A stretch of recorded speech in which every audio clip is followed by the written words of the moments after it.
Hello guys, this is Vivek Pandey. स्वागत है India के finance platform Pandey sir pathways पे।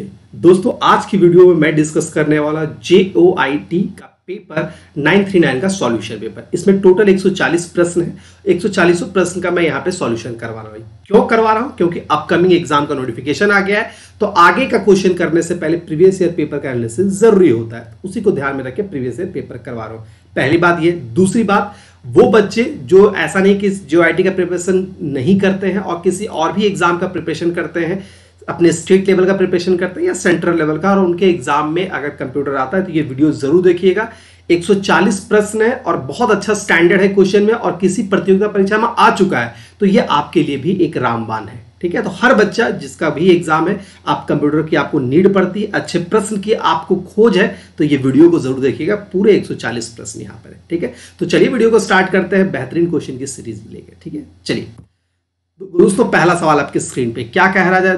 पहला सवाल, decimal number system has digit. Decimal number system में टोटल कितने डिजिट होते हैं? यानी कि दशमलव अंकन पद्धति में केवल कितने अंक होते हैं?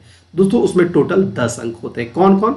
तो 0 से स्टार्ट होता है और 9 तक जाता है, तो टोटल कितना हो गया? टोटल 10 हो गया। अगर आपसे पूछा जाए दशमलव का बेस कितना होता है, दोस्तों दशमलव का बेस भी 10 होगा। आपसे पूछा जाए दशमलव का पावर कितना होगा, तो वो भी 10 होगा। दोस्तों, दशमलव अंक का सबसे बड़ा डिजिट कौन है? तो 9 है। सबसे छोटा डिजिट कौन है? तो 0 है। टोटल पूछना है तो 0, 1, 2 से लेकर 9 तक आपको लिख देना, तो राइट आंसर हो गया 10। इसी तरह और का भी होता है, बाइनरी, हेक्साडेसिमल, ऑक्टल का। ऑलरेडी हम इस वीडियो बना चुके हैं, जाके देख लीजिएगा, प्लेलिस्ट में पड़ा हुआ है। और डाउट होगा तो क्वेरी कर लेना भाई, कमेंट बॉक्स आपके लिए खुला हुआ है। दूसरा, the value of 1010 in decimal number system. 1010 में लिखा हुआ है, दैट मीन्स ये 1010, दैट मीन्स ये क्या है? ये बाइनरी है। लाना किस में है? तो डेसिमल में है। बहुत सरल तरीका है। कितना है? 010, 1, 2, 4, 8। 1 से स्टार्ट करना है, डबल करना है। जितने अंक है डबल मैंने कर दिया। सारे 0 वालों को हटा दो, ये खत्म और ये खत्म। टोटल कितना हो गया? 8, 2, 10। राइट आंसर क्या हो गया? 10। 10 इज द राइट आंसर। ठीक है, आपको बाइनरी से ऑक्टल, ऑक्टल से बाय हर टाइप का कन्वर्जन ऑलरेडी हम पढ़ा चुके हैं, तो जाके प्लेलिस्ट में देखिएगा। मैं बार बार ऐसा कर रहा हूं क्योंकि सवाल ज्यादा, एक ही चीज को बार बार बता के टाइम वेस्ट क्यों करना। तो आप प्लेलिस्ट में देख लीजिए, कन्वर्जन का मैंने पूरा बता दिया। और किसी भी तरह का डाउट होगा तो मुझे कॉमेंट कर देना, मैं आपको कॉमेंट पर डायरेक्ट रिप्लाई करूंगा और कहां से क्या हो सकता है। चलिए अगला सवाल, विच of the following is not a valid hexadecimal number. इनमें से कौन सा है जो एक हेक्साडेसिमल नंबर वैलिड नहीं है? तो वो हमारा कौन सा हो जाएगा? वो हमारा होगा BEG। क्यों भाई? हेक्साडेसिमल किसे कहते हैं? वो जो 0 से लेकर F तक होता है। F कहने का मतलब क्या हो गया? यानी 0 से 9 तक तो होगा ही, उसके बाद होता है A, B, C, D, E और F। सॉरी, E और F। A को हम लोग कंसीडर करते हैं 10, B को कंसीडर करते हैं 11, C को कंसीडर करते हैं 12, D को कंसीडर करते हैं 13, E को कंसीडर करते हैं 14 और F को कंसीडर करते हैं 15। टोटल हो गया। आप पूछा जाएगा हेक्साडेसिमल टोटल कितना होता है, तो दोस्तों टोटल हमारा होता है 16। सबसे बड़ा है F, सबसे छोटा है 0। इसका बेस भी 16 होता है और पावर भी 16 होता है। कुल संख्या भी 16 ही होगा। तो कौन सा वैलिड नहीं है? तो देखो, इसमें BAD है तो ये तो वैलिड है। इसमें BEG है, G हमारा नहीं होता, तो ये हमारा इनवैलिड हो गया। ठीक है, तो वही आपसे पूछा गया था। ऐसे ही सवाल यार, आप किसी भी तरह का एग्जाम दोगे ना, आप झारखंड SSC का एग्जाम दोगे, बैंक का एग्जाम दोगे, राजस्थान पुलिस का एग्जाम दोगे, दुनिया का कोई भी एग्जाम दोगे, तो ऐसे ही सवाल आपके पूछने वाले हैं। बच्चों कर लो सारा। 140 प्रश्न दे रहा हूं, बढ़िया कैटेगरी का एग्जाम का प्रश्न दे रहा हूं भाई आपके लिए, तो ये बहुत बड़ा काम करने वाला है, तो आप इसको जरूर सॉल्व करें। ठीक है, हर बच्चा जिनका भी एग्जाम है। अब binary number can be easily converted to equivalent hexadecimal number by forming group of how successive bit starting from LSB। LSB least significant bit. देखो, अगर कोई हम लोग डिजिट लिखते हैं 0, 1, 1, 0, तो ये जो हमारा होता है ये LSB होता है, लिस्ट सिग्निफिकेंट बिट, और ये हमारा MSB होता है। ठीक है, छोटा और मोस्ट। तो पूछा ये गया है कि अगर कोई हम लोग बाइनरी नंबर है, अगर उसको हेक्साडेसिमल में करना चाहते हैं तो हम लोग कितना बिट का लिखेंगे? तो भाई अगर हेक्साडेसिमल लिखना है तो हम लोग क्या करेंगे? 1, 2, 4 8 करते हैं, यानी सबसे बड़ा 15 है। आपको जैसे एफ मालूम है कि हेक्साडेसिमल का सबसे बड़ा कौन है, एफ। एफ यानी कि 15, और 15 का बाइनरी होता है 1 2 3 4, यानी कि 4 डिजिट में। हेक्साडेसिमल में लिखना है तो 4 डिजिट ही मैक्सिमम होगा, उससे बड़ा हमारा नहीं हो सकता। राइट आंसर हमारा क्या हो गया, 4 इज द राइट आंसर। ठीक है, तो दोस्तों सिंपल सा लॉजिक है, चूंकि हेक्साडेसिमल में लिखना है और हमको हेक्साडेसिमल में लिखना है और बोला जा रहा है बाइनरी को, तो हेक्साडेसिमल मैक्सिमम 4 ही जाएगा। वही अगर ऑक्टल में होगा तो ऑक्टल का कितना होता है, 3 बीट में होता है। ऑक्टल को 3 बाइनरी बीट में ही लिखा जाएगा। ऑलरेडी कन्वर्जन में हम लोग डिस्कस किए, बार बार मैं ये कह रहा हूँ, एक बार वीडियो जरूर देख लीजिएगा। सवाल बड़ा सटीक पूछा था। हाँ, एलएसबी और एमएसबी का फुल फॉर्म लिख लेना, शायद पूछा जाएगा एग्जाम में। लिस्ट सिग्निफिकेंट बिट और ये most significant bit. List significant bit कहने का मतलब आप इसको देख लो, मतलब कह सकते हैं छोटा से छोटा संख्या और ये बड़ा से बड़ा। अगर हम लोग लिखते इकाई दाही सैकड़ा हजार, ऐसा पढ़े हो ना बचपन में, तो क्या होता है, सबसे छोटा इकाई वाला होता है, सबसे बड़ा जो भी लास्ट वाला होगा। तो जो राइट हैंड में छोटा है वो हमारा एलएसबी होता है, आगे सॉरी हाँ, जो लेफ्ट हैंड वाला है वो एमएसबी हमारा होता है। यानी सबसे छोटी से छोटी संख्या और सबसे बड़ी से बड़ी संख्या, आपको ऐसे ही समझ लो। ठीक है, हम लोग इकाई सबसे छोटा होता है ना, ऐसे याद रखो। अगर आपसे पूछा भी जाएगा कि कौन सा साइड एलएसबी होता है, कौन सा साइड एमएसबी होता है, शायद पूछा भी जाएगा, तो देख लो भाई, ये वाला साइड हमारा एलएसबी होता है, ये वाला साइड हमारा एमएसबी होता है। सबसे पहला वाला संख्या जो है हम लिखते हैं ना, इकाई दाई सैकड़ा हजार, वंस टेंस यूनिट्स 100, तो सबसे छोटा संख्या एलएसबी, सबसे बड़ा संख्या एमएसबी। तो इस तरह भी याद रखोगे, जीवन में नहीं भूलोगे, लिख लोगे। ठीक है, ये पूरा मतलब कमिटमेंट है यहाँ पे। चलो आगे देखते हैं, व्हाट डज एमएसबी आ गया। अभी हम लोग बात ही कर रहे थे एमएसबी के बारे में, आ गया सवाल। एमएसबी का full form most significant bit, MSB. Option number D is the right answer. आप यार किसी भी एग्जाम का प्रिपरेशन करते हो ना, तो ये आपको इस टाइप के सवाल बनेंगे ही बनेंगे। एमएसबी कौन है, तो सबसे बड़ा है भाई, देख लो लेफ्ट वाला जो है वो सबसे बड़ा है। ठीक है, आगे बात करते हैं, what is the default text alignment in MS word. दोस्तों अगर एमएस वर्ड में लिख रहे हैं तो डिफॉल्ट टेक्स्ट अलाइनमेंट क्या होता है। अलाइनमेंट कहने का मतलब होता है लिखने का साइड, हम लोग किस साइड से लिख रहे हैं। तो बेसिकली याद रखिएगा 4 अलाइनमेंट होता है, एक लेफ्ट, राइट, सेंटर और एक जस्टिफाई। तो डिफॉल्ट कौन सा होता है, तो डिफॉल्ट हमारा लेफ्ट होता है, ये हमारा लेफ्ट वाला डिफॉल्ट होता है। ठीक है, यानी अगर हम लोग कुछ सेट ना करें तो वो बाएं साइड से अपने आप लिखना। डिफॉल्ट कहने का मतलब क्या हुआ, डिफॉल्ट कहने का मतलब होता है कि हम कुछ ना करें, ऑटोमेटिक वो मेरा सामने आ जाए। डिफॉल्ट कलर, ठीक है, बोलते हैं डिफॉल्ट क्या आ जाता है। जैसे वर्ड का साइज है डिफॉल्ट 11 हो जाता है। आप कुछ भी साइज सेट नहीं करोगे, माइक्रोसॉफ्ट वर्ड स्टार्ट करोगे तो 11 दिखेगा साइज, आपका डिफॉल्ट साइज हो गया। आपका फॉन्ट फेस जो होता है वो कैलिब्री होता है। अब डिफॉल्ट फॉन्ट फेस क्या होता है, कैलिब्री होता है। पहले होता था टाइम्स न्यू रोमन, लेकिन अब कैलिब्री होता है नया वाले वर्जन में। तो वही होता है डिफॉल्ट। डिफॉल्ट कहने का मतलब है कि हम कुछ चेंज ना करें, हमें जो प्रत्यक्ष रूप से दिख रहा है उसे हम लोग डिफॉल्ट कहते हैं। क्लियर है, आगे। In MS Word which of the following tools can be used to find synonyms of a word in a document.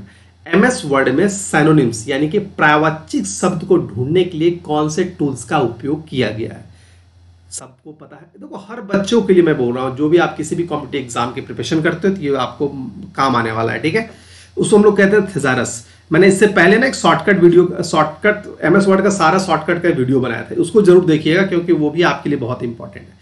थिजारस है जिससे कहा जाता है किसी वर्ड का सिनोनिम्स ढूंढना, और इसका शॉर्टकट की भी याद रखना, shift plus F7। Shift plus F7 होता है। ये क्या देता है, सिनोनिम्स ऑफ वर्ड देता है। ठीक है, आगे की बात करते हैं। अगर आपको किसी तरह की क्वेरीज आती है तो दोस्तों मुझे कमेंट कर दीजिएगा, मैं आपसे पूछ लूंगा, बता दूंगा, कोई दिक्कत नहीं होगा, आपको कोई तरह का परेशानी नहीं होगा।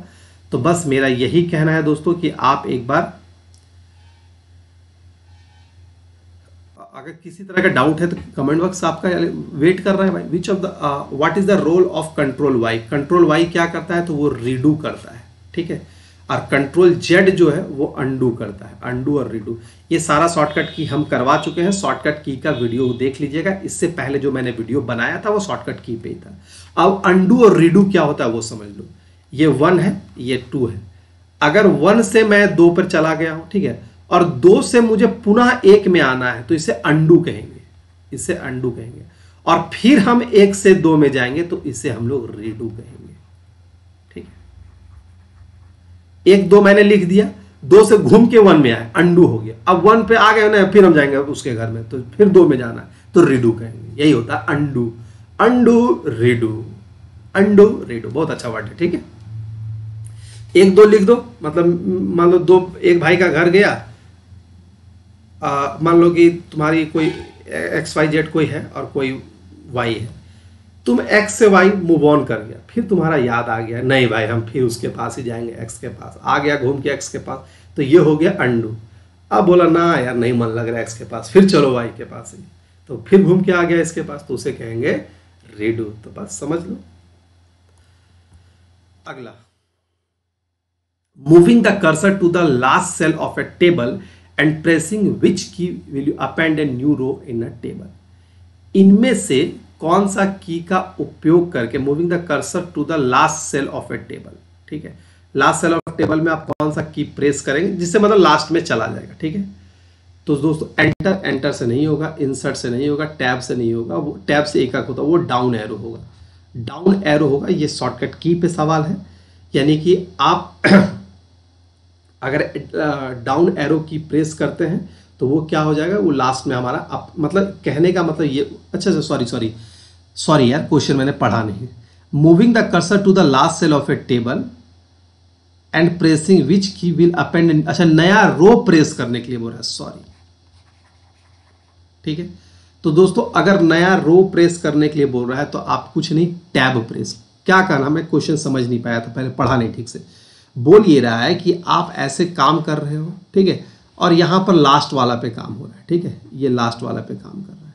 अब है कि हम क्या डायरेक्ट शॉर्टकट की प्रेस करें कि नया कॉलम यहां पे क्रिएट हो जाए, ऐसा नया रो क्रिएट हो जाए, तो टैब करते जाओगे ना, नया रो क्लियर होता जाएगा, ठीक है। हाँ नया, कभी वर्ड, ये वर्ड से रिलेटेड है, वर्ड में करके देख लेना, टेबल बना हुआ है और टैब की प्रेस करते जाओगे, आपका नया रो ऐसे ऐड होता जाएगा, ठीक है, ये नया रो, तो टैब की।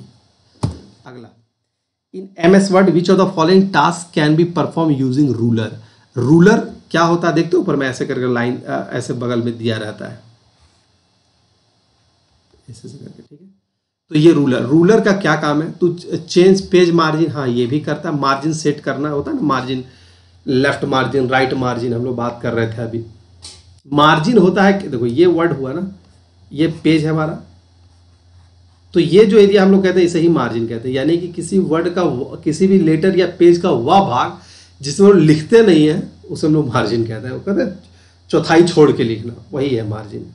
टू सेट टैब, टैब भी सेट करते हैं, टू सेट इंडेंट, इंडेंट यानी कि पैराग्राफ, ये भी सेट करते हैं। तो आंसर हो गया ऑल ऑफ द अबव, ठीक है।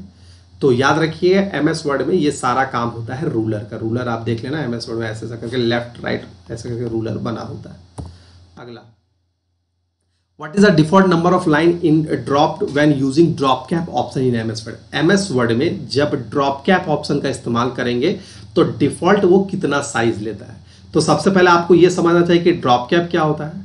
कभी देखियो पेपर वगैरह में लिखा होता है द प्राइम मिनिस्टर, टी बहुत बड़ा रहेगा और TH ऐसे करके छोटा रहेगा, तो ये जो बड़ा लिखा होता है ना इसे ही ड्रॉप कैप कहते हैं, यानी कि a large capital letter at the beginning of the document is known as a drop cap.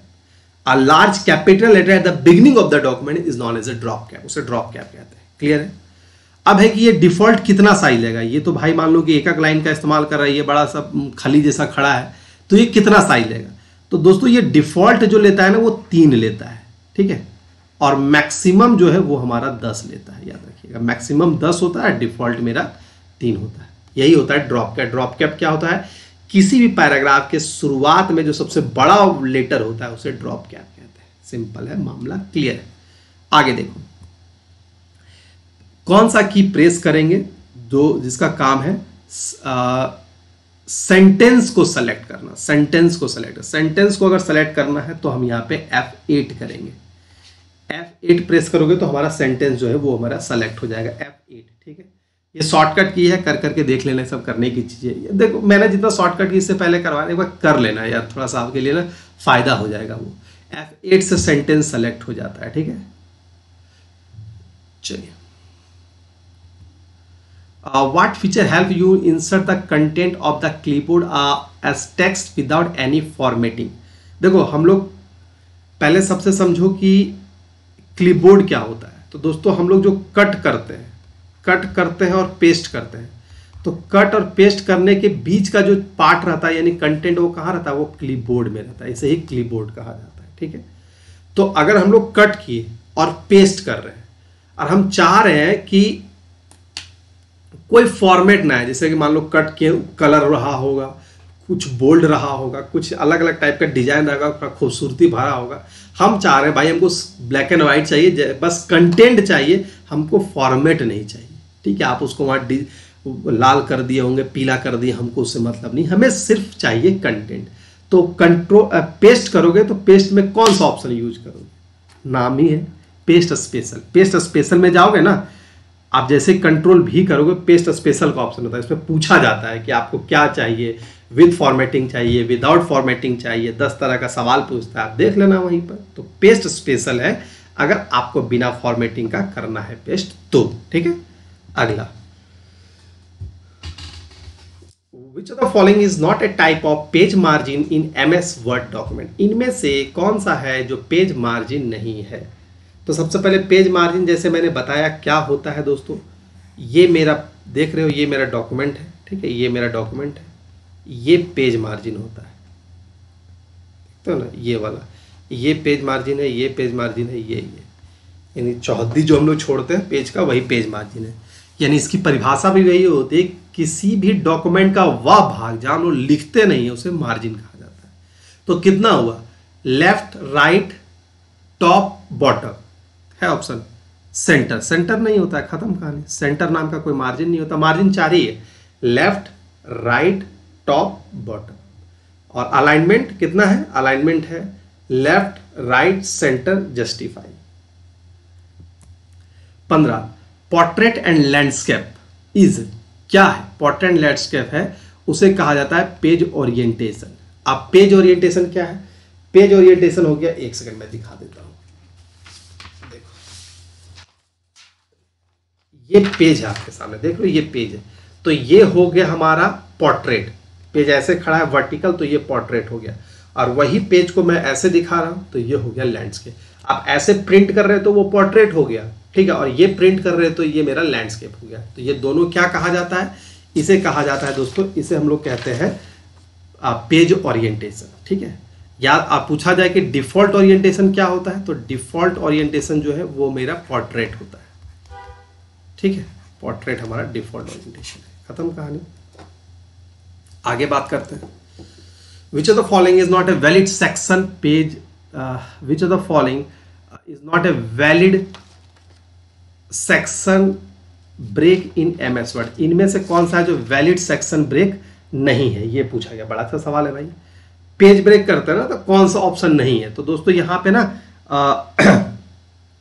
Previous page नहीं है, प्रीवियस पेज नहीं है। कौन कौन होता है वैलिड, सो लिखवा देता हूं। वैलिड आपका होता है नेक्स्ट, यानी नेक्स्ट अगले पेज का पेज ब्रेक हो जाएगा, कंटिन्यूअस हो जाएगा, ऑड पेज हो जाएगा, और हमारा एक होता है इवन पेज होता है, ऑड पेज और इवन पेज। ठीक है, तो ये 4 ही वैलिड है, इसके अलावा कुछ भी अगर आपसे पेज ब्रेक पूछ दिया जाए तो इनवैलिड है। शिफ्ट एंटर से हम लोग ब्रेक करते हैं, पेज ब्रेक यानी कहने का मतलब कि अगर पेज चेंज कर रहे हैं वही होता है। चलिए अगला, what is the wild card that match one or more occurrence of pattern in MS Word? इनमें से कौन सा है जो एक से अधिक पैटर्न को मैच करता है? ठीक है, याद कर लो। ठीक है, ज्यादा अच्छे से एस्ट्रिक यहाँ पे होगा। ठीक है, एस्ट्रिक यहाँ पे याद करना, यही वाइल्ड कार्ड होता है जो एक से अधिक पैटर्न को मैच करने के लिए इस्तेमाल में लाया। कभी देखते हो पासवर्ड वगैरह देखते हो, कभी स्टार स्टार करके लिखा है, क्या पैटर्न ही मैच करवा रहा है ना, स्टार स्टार करके। कभी देखते हो पासवर्ड में हैज @ या क्वेश्चन मार्क करके पैटर्न मैच करवा रहा है, that means star star dot dot ऐसा ही देखोगे तो वही है। ठीक है, तो पैटर्न मैच करने के लिए यहाँ पर इस्तेमाल किया जाता है ये स्टार का। अगला, which of the shortcut key use to insert a manual line break, अभी बात भी कर रहे थे, लाइन ब्रेक वही सॉफ्ट ब्रेक भी कह सकते हो, शिफ्ट प्लस एंटर। ये शॉर्टकट की बार मैंने ना करवा दिया है, एक बार शॉर्टकट की का वीडियो देख लेना, इससे आज से 2-3 दिन पहले अपलोड हुआ था, वो देख लेना पूरा, उसमें मैंने पूरा शॉर्टकट की करवा दिया है MS वर्ड का। फिर मैं पावर पॉइंट और एक्सेल का भी करूंगा। बस आपका आपका प्यार मुझे मेरे वीडियो पे मिलता रहे। प्यार मतलब क्या, देखते रहो, शेयर करते रहो और कुछ नहीं। हाँ, कुछ और कंटेंट चाहिए आपको, वो भी रिक्वायरमेंट डालते रहो, वो भी मैं करता रहूँगा। ठीक है, चलिए अगला। What key combination use to move back to the previous level of numeric bullet. Back to numeric कहने का मतलब क्या है, अगर बुलेट लिख रहे हो यहां से यहां, तो आपको यहां पर आ गए और फिर यहीं पे रिटर्न जाना है। टैब से कुछ कुछ हलचल होता है बुलेट में, ठीक है, तो टैब ही है, बाकी ये सबसे कुछ ना होता है। टैब होगा यहां पर, ठीक, करके देख लेना। नेकी और पूछ प्रत्यक्ष को प्रमाण की क्या जरूरत। चलिए, font size are generally measure in point which equal to. देखो बहुत अच्छा सवाल है। फॉन्ट साइज जो है वो किस में मेजर किया जाता है? अच्छा, equal to 1 inches. Font size जो मैक्सिमम लोग देखते हैं ना कि 8 होता है, मिनिमम मतलब मिनिमम और मैक्सिमम 72 होता है। तो अगर इंच में है तो वो आपका कितना होगा? 1/72 होगा, 1/72। ठीक है, तो आंसर हो गया 1/72। इससे भी आप निकाल सकते हो ना डायरेक्ट। फॉन्ट साइज क्या होता है कि मिनिमम 8 होता है, मैक्सिमम 72 होता है। तो इंच में है तो 1/72 हमारा यहाँ पे होगा। 72 का मतलब होता है बेसिकली 2.54 इंच के आसपास होता है। ठीक है, 2.54 इंच के आसपास होता है। तो उसी के रिगार्डिंग ये बोला भी जा रहा है। हाँ, 72 सेंटीमीटर, हाँ ठीक है, यानी कि 1/72वां भाग, 1/72वां भाग ये साइज का है लगभग, हम लोग कह सकते हैं। तो 72 साइज अगर हम लोग देते हैं ना किसी फॉन्ट का, तो बेसिकली 2.54 इंच के आसपास होता है। ठीक है, इसीलिए अगर हम कह सकते हैं कि पॉइंट का जो मेजरमेंट है, जो ये 8 पॉइंट है, 72 8 पॉइंट होता है, 9 पॉइंट होता है, 10 पॉइंट, तो ये पॉइंट को अगर इंचेस में कर रहे हैं तो वो 1/72 होगा।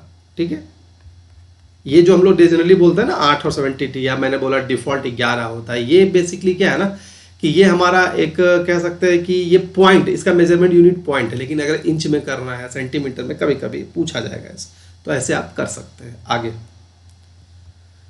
What is the size of A4? बहुत अच्छा सवाल है। A4 साइज कभी देखे हो?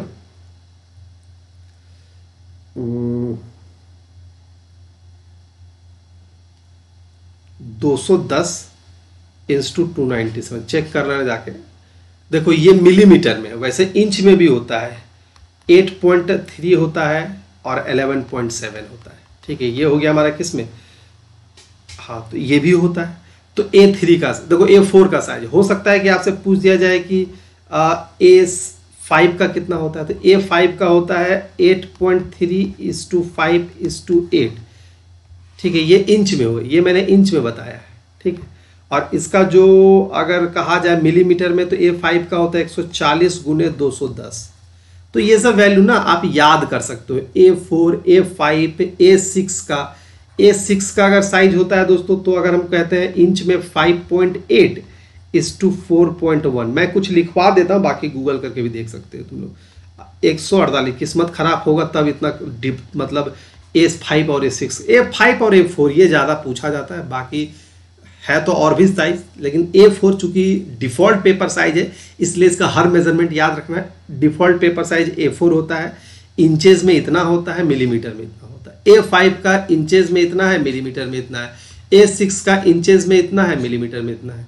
ऐसे A3 भी होता है, A1 भी होता है। तो देख लेना गूगल करके, मान बोलो किस्मत खराब होगा तब उतना अंदर तक जाएगा, बाकी किस्मत का तो कुछ भी हो सकता है भाई। चलो आगे।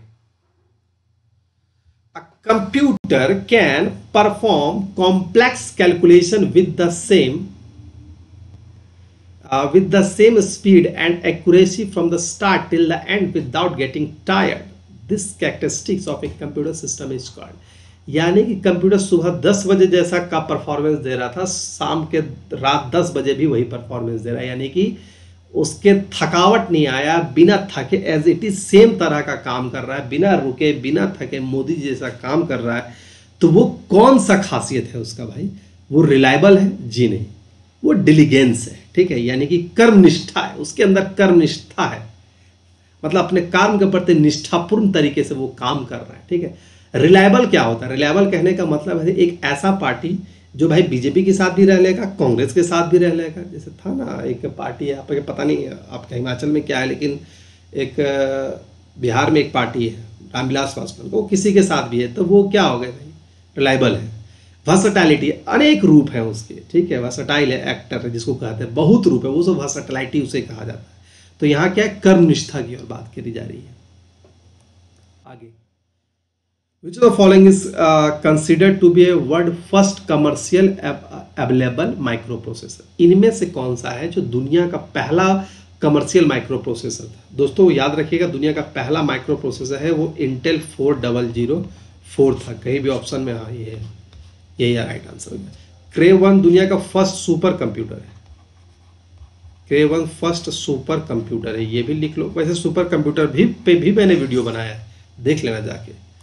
अगला, the word algorithm is originated from the name of which Islamic scholar. लो भाई, ये सब ना जीके का क्वेश्चन है, तो ये सब कोई टीचर नहीं कहीं पढ़ा, मतलब नज़र से गुजर गया तो गुजर गया, कहीं पढ़ लिया तो पढ़ लिया, ऐसा कोई सिलेबस है, लेकिन चीज़ नहीं है। तो AI ख्वारिज़मी, ठीक है, ये इस्लामिक की बुक से लिया गया ये शब्द एल्गोरिदम, तो वही इसका ओरिजिन है। तो रेयर ही ये सब पूछा जाता है, लेकिन पूछ दिया है भाई, क्या करोगे, जान लो। और भी कोई किसी परीक्षा में पूछा जा सकता है, ठीक है। एक बार एक एग्जाम में पूछा गया था, जैसे हम लोग जानते हैं कि www, अब एक था कि IB का क्वेश्चन था, ये इंटेलिजेंस ब्यूरो का क्वेश्चन था, www और चौथा W। तो ये चौथा W का मतलब क्या होता है, तो भाई हम लोग को भी पढ़ना। चौथा W का मतलब वार, www क्या होता है, वर्ल्ड वाइड वेब। चौथा W है तो वर्ल्ड वाइड वेब वॉर्म होता है। तो भाई ऐसे ऐसे भी एक्सेप्शनल सवाल है, ज्ञान का कोई अंत नहीं है भाई। आप कभी भी ये नहीं कह सकते कि